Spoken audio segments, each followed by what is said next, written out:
Auzubillahi minasyaitonirrajim. Saya mendapat persoalan ini.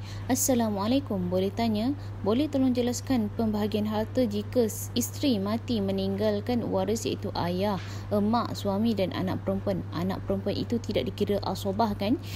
Jadi jika ada lebihan harta itu akan menjadi milik Baitul Mal. Terima kasih. Okey, berdasarkan soalan saya telah buat carta seperti ini, iaitu si mati wanita, ada suami, ada ibu, ada bapa, ada anak perempuan. Okey, suami akan dapat 1/4 disebabkan adanya anak. Ibu akan dapat 1/6 sebabnya adanya anak. Dan bapa akan dapat 1/6 campur asabah sekiranya asabah itu masih ada.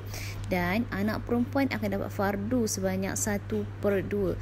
Apabila kita kira dan kita samakan penyebut dia menjadi 12, maka suami akan dapat 3/12, ibu akan dapat 2/12, bapa akan dapat 2/12 dan anak perempuan akan dapat 6/12. Tetapi apabila kita kira 3 tambah 2 tambah 2 tambah 6, dia menjadi 13. Ini dipanggil kes aul, iaitu masalah aul yang terjadi pada zaman pemerintahan Umar yang pertama sekali. Maka Umar menyelesaikan menggunakan masalah aul seperti ini. Maka kita samakan penyebut di bawah menjadi 13.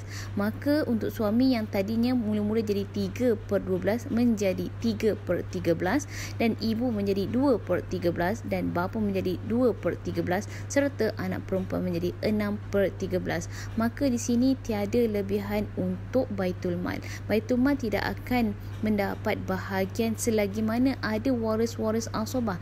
Tidak semestinya waris asabah itu jatuh kepada anak lelaki.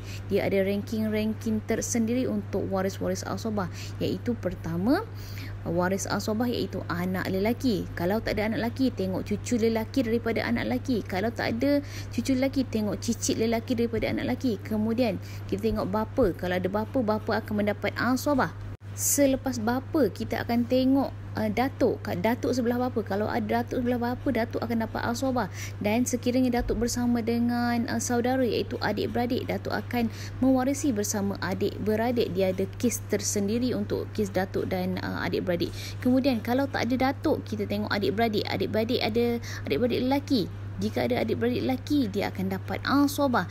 Dan jika ada adik-beradik sebapa pula akan dapat asabah. Kemudian kita akan tengok anak saudara lelaki, iaitu adik-beradik itu. Kalau tak ada adik-beradik, dah tak ada adik-beradik, kita akan tengok anak-anak dia, anak-anak lelaki kepada adik-beradik, iaitu anak saudara lah, anak saudara lelaki.